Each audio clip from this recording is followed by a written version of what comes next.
கிழக்கு நியூஸ் நேயர்களுக்கு வணக்கம். நான் பத்ரி சேஷாத்ரி. ஈரானுக்கும் ஓமானுக்கும் இடையே ஒரு ஒப்பந்தம், தற்காலிக ஒப்பந்தம் ஏற்பட்டிருப்பதாக அந்த நாடுகள் சொல்கின்றன. அதுலேயும் ஈரான் சொல்கிறது.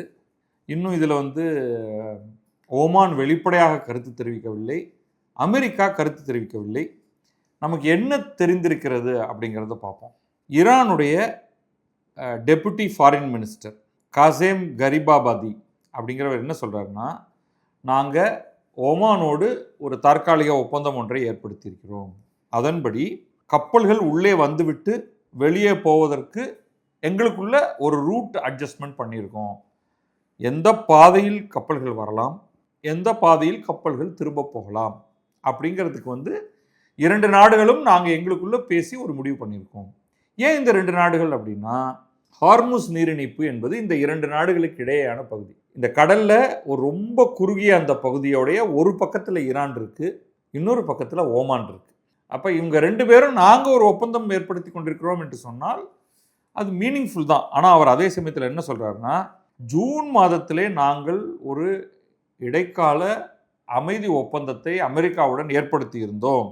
அந்த அமைதி ஒப்பந்தத்தில் கொடுத்துள்ள ஷரத்துகள் படி அமெரிக்கா நடக்கவில்லை என்றால் எங்கள் ரெண்டு பேருக்கும், அதாவது ஈரானுக்கும் ஒமானுக்கும் இடையே ஏற்பட்ட இந்த ஒப்பந்தம் நிறைவேறாது அப்படின்னு. ஈரானுக்கும் அமெரிக்காவுக்கும் இடையே நடைபெற்ற அந்த தற்காலிக ஒப்பந்தம் அது ஏற்கனவே காலாவதியாகிருச்சு. அதுவே தற்காலிக ஒப்பந்தம் தான். அது போட்டதே இவ்வளவு 60 நாட்களுக்கு அப்படின்னு தான். அந்த காலகட்டம்லாம் முடிஞ்சு போயிடுச்சு. முடிஞ்சு போனதுக்கு பிறகு இப்போ அதன்படி நடந்து கொள்ள வேண்டும் அப்படின்னு சொன்னால் யார் இதை செய்வாங்க? யாரும் செய்ய போகிறதில்ல. ஸோ பேக்ரவுண்டெல்லாம் உங்களுக்கு தெரியும், அதெல்லாம் நான் உங்களுக்கு சொல்ல போகிறதில்ல. இங்கே என்ன நடந்தது அப்படின்னு பார்ப்போம். ஒரு காலகட்டத்தில் February 28க்கு முன்னால் நான் சொல்கிறது, February 28 அன்றைக்கு தான் அமெரிக்காவும் இஸ்ரேலுமாக சேர்ந்து கொண்டு ஈரானின் பல இடங்களை குறிவைத்து தாக்கினேன். அப்போ தான் இந்த போர் ஆரம்பிச்சது. அதற்கு முன்னாடி வரைக்கும் இந்த பகுதி ஹார்முஸ் நீரிணைப்பு என்பது ஒரு திறந்த பகுதியாக இருந்தது. அதற்கு முன்னாலேயே அமெரிக்காவுக்கும் இஸ்ரேலுக்கும் ஈரானோட ஒரு பிரச்சனையும் பேச்சுவார்த்தைகளும் நடந்து கொண்டு தான் இருந்தன. இருந்தாலும் ஹார்முஸ் நீரிணைப்பில் யாரும் கையை வைக்கல. அந்த காலகட்டத்தில் ஒரு நாளைக்கு 130 கப்பல்கள் அந்த பகுதியில் கிராஸ் பண்ணும். அதில் கச்சா எண்ணெய் போகும், லிக்விஃபைடு நேச்சுரல் கேஸ் போகும், வேறு சில பொருட்களும் போகலாம். இப்போ இந்த நாடுகளுக்கு தேவையான, அதாவது வெறும் எண்ணெய், எரிவாயு, எரிசக்தி சம்பந்தமானது என்று மட்டுமல்ல, அத்தியாவசிய பொருட்கள் பலவும் கூட போயிருக்கலாம். உதாரணத்துக்கு இவங்க நிறைய உரம் உற்பத்தி செய்கிறாங்க, அது ஹீலியம் போன்றவையும் இந்த வழியாக போயிருக்கலாம். அந்த சமயத்தில் கச்சா எண்ணெய் பீப்பாய்க்கு $66 என்று இருந்தது. அதன் பிறகு February 28 இந்த அட்டாக் ஆரம்பிச்சது. அட்டாக் ஆரம்பித்து கொஞ்ச நாள்லேயே அவங்க ஹார்முஸ் நீரிணைப்பை மூடிவிட்டோம் அப்படின்னு சொல்லிட்டாங்க ஈரான். ஏன்னா அவங்களுக்கு வேறு வழி தெரியல. இவ்வாறு ஒரு போர் ஆரம்பித்தால் ஒரு கட்டத்தில் ஹார்முஸ் நீரிணைப்பை ஈரான் மூடும் அப்படிங்கிறது அமெரிக்காவில் அந்த வார் ஸ்ட்ராட்டஜிஸ்க்கு ஏற்கனவே தெரிந்த ஒரு விஷயம்தான்.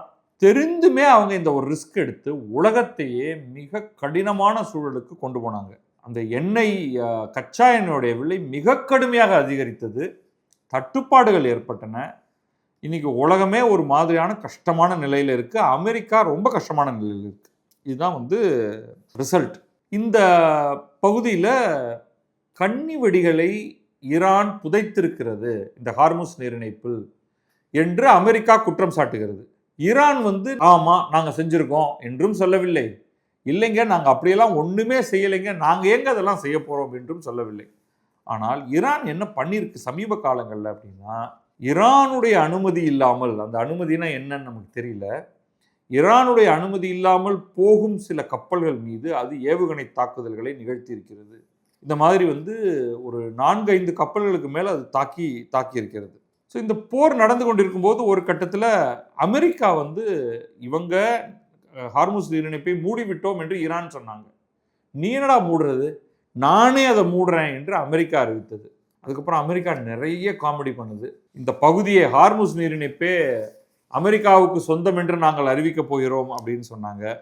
க்ரூட் ஆயில் விலை $120 ஒரு பேரலுக்குன்னு போய் அங்கிருந்து இப்போ இறங்கி அது 80களில் ஓடிட்டு இருக்கு இப்பொழுதுக்கு. ஸோ இப்போ என்ன இவங்க டிஸ்கஸ் பண்ணியிருக்காங்க அப்படின்னு பார்ப்போம். அந்த kharif Abadi deputy foreign minister அவர் என்ன சொல்கிறார் அப்படின்னா, நாங்கள் ஒரு அக்ரிமெண்ட் போட்டிருக்கோம், அதன்படி ஈரானுடைய டெரிட்டோரியல் வாட்டர்ஸ் வழியாக கப்பல்கள் உள்ளே வந்துட்டு வெளியில் போகும்பொழுது எங்களுடைய பகுதியில் அப்படி லேசாக தொட்டு கொண்டு போவது போல் நாங்கள் பண்ணியிருக்கோம். இந்த டிரான்சிட் காரிடார் அப்படிங்கிறது 7 மைல் அகலம் இருக்கும். அதாவது ஒட்டுமொத்த ஹார்முஸ் நீரிணைப்புக்கான அந்த பகுதிக்குள்ளே நீங்கள் எங்கே வேணாலும் வந்துட்டு கப்பல் போக முடியாது.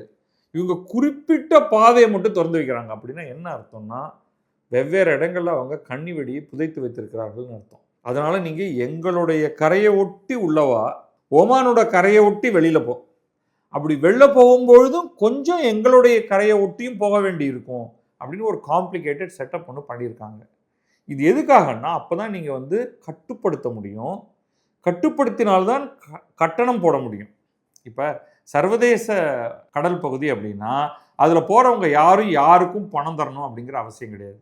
அதை தடுப்பதற்காக ஈரான் என்ன சொல்லுதுன்னா, என்னுடைய தண்ணி வழியாக வா, அப்போ நான் காசு கேட்பேன், டால் போடுவேன், நீ எனக்கு காசு கொடுத்தாகணும் அப்படின்ட்டு. ஆனால் சர்வதேச சட்டங்களின்படி ஒரு நீர் இணைப்பை அல்லது கடலை பயன்படுத்துவதற்கு யாரும் யாருக்கும் காசு தர வேண்டியது இல்லை.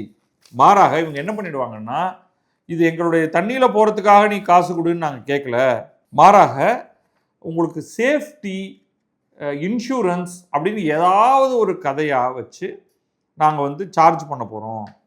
அப்படி சார்ஜ் பண்ணுற பணத்தில் நாங்கள் ஓமானுக்கு பங்கு தரப்போகிறோம் அப்படிங்கிற மாதிரி ஈரான் சொல்லுது. ஓமான் வாயை திறக்கவில்லை. ஏன் வாயை திறக்கலை அப்படிங்கிறத பார்ப்போம். நெகோசியேஷன் நடந்துகிட்டு இருக்குங்கிறத எல்லாரும் ஏற்றுக்கிறாங்க. ஆனால் ஓமான் தரப்பிலிருந்து என்ன முடிவுக்கு வந்திருக்கிறோம் அப்படிங்கிறத சொல்லலை. ஓமான் வந்து ஒரு நடுநிலையை, இந்த சண்டையில் நான் அமெரிக்காவின் நண்பன், ஆனால் ஈரானோடு நான் போர் செய்யவில்லை, மாறாக 2 பேருக்கும் இடையே அமைதி ஒப்பந்தத்தை ஏற்படுத்துவதில் நான் தீவிரமாக பங்கெடுக்கிறேன் அப்படிங்கிற மாதிரி தான் ஓமான் சொல்லிகிட்டு இருக்கு.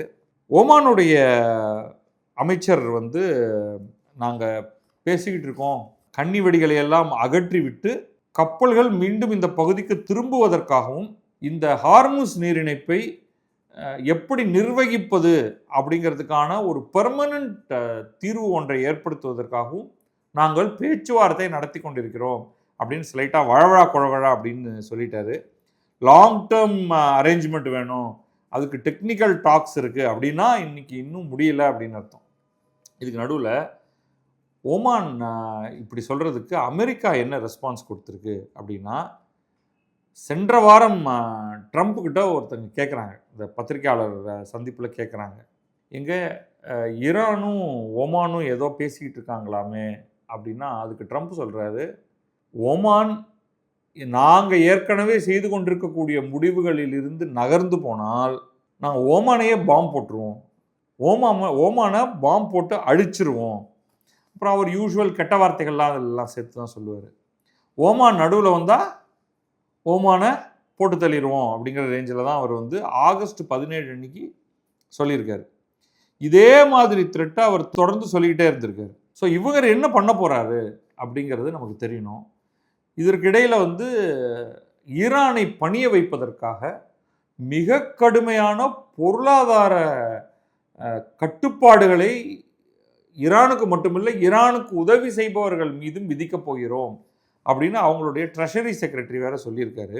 இது எப்படி வந்து இந்த பிரச்சனையிலிருந்து நம்ம எப்படி உலகமே வெளியில் வரப்போகிறது அப்படின்னு தெரியல. ஒரு பக்கம் யூஎஸும் ஒமானும் ரொம்ப நெருங்கிய உறவை பல ஆண்டு காலமாக நடத்திட்டு இருக்கு. இப்போ ஈரானுக்கும் அமெரிக்காவுக்கும் பகை, ஒமானுக்கும் அமெரிக்காவுக்கும் நட்பு. ஈரானுக்கும் ஒமானுக்கும் நட்பு ஏற்பட்டால் அமெரிக்கா ஒமானை என்ன செய்யும் அப்படிங்கிறதும் ஒரு கேள்வி. இதெல்லாம் ஒன்றா சேர்த்து நம்ம பார்க்க வேண்டியிருக்கு. இதில் நம்ம ஏற்கனவே பார்த்த மாதிரி பணம் வசூலிக்க முடியும் கப்பல்கிட்டேருந்துனாலும் நமக்கு கஷ்டம். ஏன்னா அந்த கார்கோவுடைய cost of handling the cargo மேலே ஒரு அடிஷ்னல் டேக்ஸ் போடுற மாதிரி தான் அது. இன்சூரன்ஸ், என்வைரன்மெண்டல் ப்ரொடெக்ஷன், டாக்கிங் அப்படின்லாம் தான் ஃபீ சார்ஜ் பண்ணலாமே தவிர சர்வதேச சட்டங்களின்படி அது எந்த பகுதி கடல் பகுதியாக இருந்தாலும் அதில் போகிறவங்கள்ட்டெல்லாம் காசு வசூல் பண்ண முடியாது. நீங்கள் உங்கள் போர்ட்டில் வந்து பார்க் பண்ணுறான்னா அப்போ நீங்கள் ஃபீஸ் கேட்கலாம். எப்பா இது வந்து நம்ம பார்க்கிங் மாதிரி தான். இப்போ ரோட்டில் போகிறதுக்கெல்லாம் நம்ம வந்து ஃபீஸ் கட்டுறதில்ல. ஆனால் ஒரு இடத்துல பார்க் பண்ணும்பொழுது அங்கே வந்து பார்க்கிங்க்கு 20 ரூபாய் அப்படின்னா நம்ம எடுத்து கொடுக்குறோம். அது நமக்கே புரியுது. ரோட்டில் போகிறதுக்கெல்லாம் பணம் கொடுத்துட்டு இருக்க முடியுமா? எக்ஸப்ட் எக்ஸ்பிரஸ் வே, ஸ்பெஷலி உருவாக்கப்பட்ட சாலைகள், அதில் போகணும்னா நம்ம வந்து டோல் கட்டுறோம் அப்படின்ட்டு. கடலில் அந்த மாதிரி ஒன்றும் கிடையாது. ஸோ இது எப்படி வந்து உலக நாடுகள் இதை எதிர்கொள்ள போகின்றன அப்படின்னு பார்க்கணும். ஸோ இது ஒரு கஷ்டமான ஒரு விஷயந்தான். இதில் நிறைய சிக்கல்கள் இருக்குது. மேலோட்டமாக பார்க்கும்பொழுது ஈரான் ஏதோ ஒரு ஒப்பந்தம் செய்துவிட்டதாக தானாக கூறுகிறது. இது அமெரிக்கா என்டார்ஸ் பண்ணாதான் இது ஒர்க் அவுட் ஆகும். பார்க்கலாம் என்ன நடக்குதுன்னு. அதெல்லாம் நடந்தால்தான் பெட்ரோல் விலை குறைவதற்கான சாத்தியம் இருக்கிறது. உலக அரங்கிலும் பெட்ரோல் விலை குறையணும், இந்தியாவிலும் பெட்ரோல் விலை குறையணும்னா இந்த ஒப்பந்தம் நடைமுறைக்கு வந்தாக வேண்டும். ஒரு நாளைக்கு 130 கப்பல்கள் போயிட்டு இருந்த அந்த இடத்துல குறைஞ்சது 100 கப்பல்களாவது போக வேண்டியிருக்கும். அப்போ தான் இந்த பிரச்சனை, சர்வதேச பிரச்சனை தீரும். அது எப்படி போகிறது என்பதை அடுத்தடுத்த நாட்களில் நான் உங்கள்கிட்ட விளக்கி சொல்கிறேன். நன்றி, வணக்கம். நான் பத்ரி சேஷாத்ரி. இது கிழக்கு நியூஸ்.